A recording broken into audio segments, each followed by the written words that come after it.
Ay, ito mga idol, mga kabiyahero. Ito pa ng halian, kape. Kape, kanin. Walang mahina sa biyahe ngayon. Itong mahina biyahe mga kabiyahero, manggulang tayo ng kape. Ito, black coffee.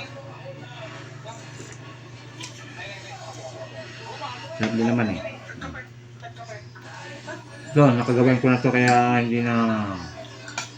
hindi na bago sa akin ito mga ganito. Nag-ulam ng kape.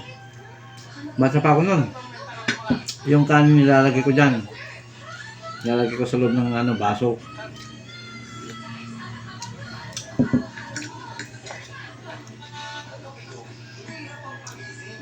Nakasampang ko itong may doon.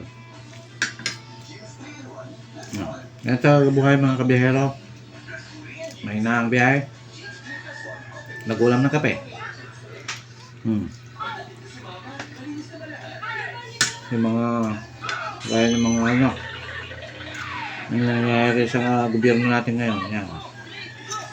Daming mga mahirap. Gaya ko. Samantalang yung mga nagnanakaw sa gobyerno, yung mga nagpapataba lang, natin, mga politiko natin, sarap ng buhay, sa ninanakaw na pundo ng bayan. Samantalang dami naghihirap. No?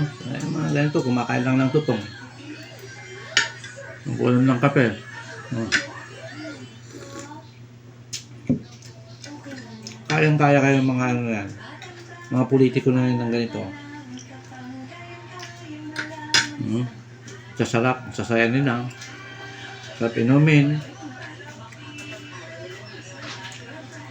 Sarap sa pagkainan, kumpleto.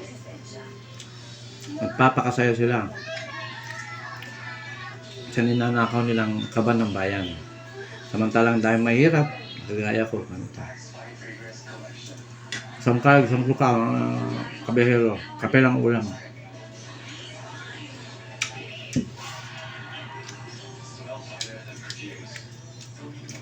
Paano kayo nasisikmura ng mga politiko, yung mga ninanakaw nila, no? Ninanakaw nila, pinapakain sa pamilya nila, no?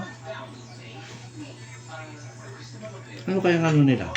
Ano kaya nararamdaman mga anak nila na yung mga ninanakaw nila, ninanakaw ng mga magulang nila sa gobyerno?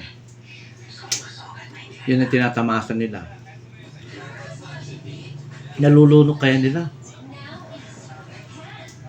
No? Nalulunok kaya nila yung pagkain nila?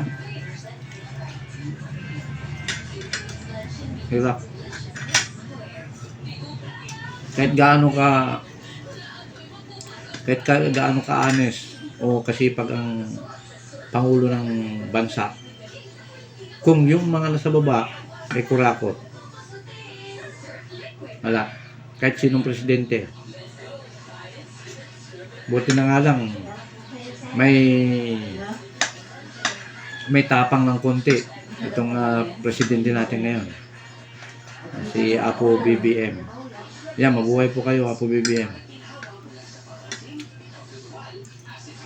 Mga ganyan, mga magnanakaw sa gobyerno, no? Yung kanilang mga anak, kanilang mga asawa, sasaya, no? Ano kaya nasa isip nila? Halimbawa, nasa humahalbilo sila sa mga publiko, ayan, sa mga tao. At nakikita sila ng taong bayan. Ano kaya nasa isip nila?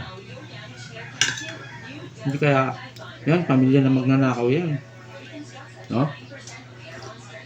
Hindi kaya sila naiyak, no? Problema yan, bilyon. Nag-umpisa sa milyon. Naging bilyones, no? Ugalian na. Dapat dapat baguhin talaga yung konstitusyon. Yun pinakaano dyan. Babaguhin yung konstitusyon. Dapat maging transparency ang natin, gobyerno natin. No? Magiging parliamentary. Pag naging parliamentary tayo, Maging transparent lahat. Kita lahat. Sa tingin ko, sa nakikita ko, maganda yun. Kasi, iwas sa corruption yan. Kasi, yan eh. Lahat ng kilos nila, nakikita yan. Idol, ang tayo. Kape lang ulam natin.